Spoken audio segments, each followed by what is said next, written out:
News 28 मराठीमध्ये आपले स्वागत आहे। आजच्या मोठ्या बातम्यांबद्दल बोलूया। लाचखोर झिरो तलाठी संजय पवारवर कारवाई करा। शिरगाव, पानमळेवाडी आणि लिंब येथील ग्रामस्थांचा संताप, उपोषणाचा इशारा।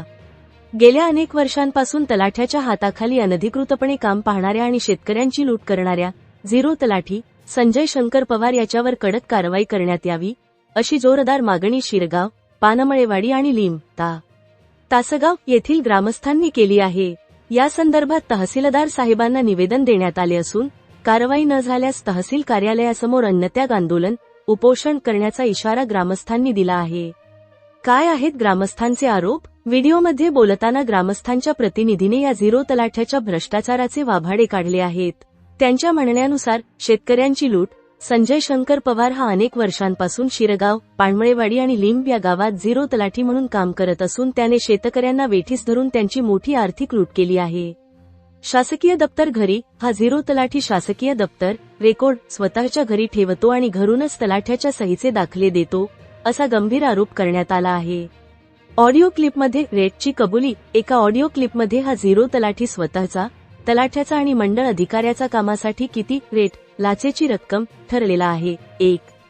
तहसील कार्यालयासमोर अन्नत्याग आंदोलन केले जाईल। 2. प्रसंगी जिल्हाधिकाऱ्यांकडे दाद मागितली जाईल।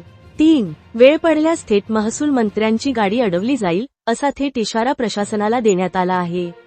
नागरिकांना आवाहन। यावेळी प्रतिनिधींनी शिरगाव आणि परिसरातील सर्व नागरिकांना नम्र आवाहन केले आहे की कोणीही या शून्य किमतीच्या झिरो तलाठ्याकडे आपले कोणतेही काम घेऊन जाऊ नये, त्याला एकही कागद देऊ नये।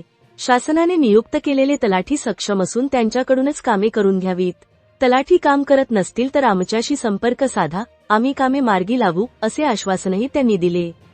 तसेच या भ्रष्ट झिरो तलाठ्याने आजवर कमावलेल्या काळ्या पैशाची सखोल चौकशी व्हावी, अशी आग्रही मागणी या निवेदनाद्वारे करण्यात आली आहे। सांगली जिल्हा संवाददाता अंकुश तानाजी सुर्वेची रिपोर्ट। झिरो तलाठी संजय शंकर पवार हा गेल्या अनेक वर्षापासून शिरगाव, पानमळेवाडी आणि लिंब या गावात तलाठ्याच्या हाताखाली काम करतोय। तर या तिन्ही गावांना वेठीस धरून शेतकऱ्यांची खूप लूट केलेली आहे। दोन वेळा त्या अँटी करप्शनला फ्रॉड करताना सापडलाय, लाच घेताना सापडलाय, रंगे हात त्याला लाच घेताना पकडलेला आहे। तरीही तो ऑफिसमध्ये येऊन बसतोय।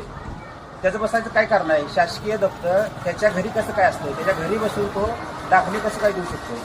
आणि तलाट्याचे सही केलेले दाखले त्याच्या घरी कसे काय असतात? याचं उत्तर आम्हाला तहसीलदार साहेबांनी द्यावं। आम्ही त्यांना तसं निवेदन दिलेलं आहे। आणि इथून पुढे जर तो ऑफिसमध्ये दिसला किंवा शासकीय कामात कुठं ढवळाढवळ करताना दिसला तर आम्ही त्याचा पुरावा सादर करू आणि तलाट्यांना निलंबित करत नाहीत तोपर्यंत आम्ही याचं अन्नत्याग आंदोलन इथं तहसीलदार ऑफिस समोर करू।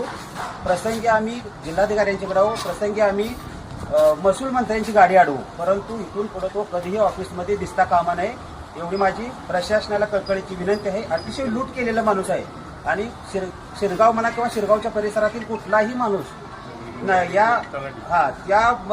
त्याच्या लुटीपासून वाचलेला नाही। त्याने अनेक ठिकाणी लूट केलेली आहे। मी शिरगावच्या आणि शिरगाव परिसरातील सर्व नागरिकांना पण नम्र विनंती करतो की त्याच्याकडे कुठलंही काम तुम्ही घेऊन जाऊ नका। माननीय तलाठी हे तुमच्या कामासाठी सक्षम आहे, ते तलाट्यांच्याकडे करा। तलाठी जर काम करत नसेल तर तुम्ही आमच्याशी संपर्क साधा, आपण तलाट्यांच्याकडनं काम करून देऊ। पण असल्या शून्य किमतीच्या माणसाकडे तुम्ही बिलकुल कुठला कागद देऊ नका, त्याच्याकडनं कुठलं काम करून देऊ नका।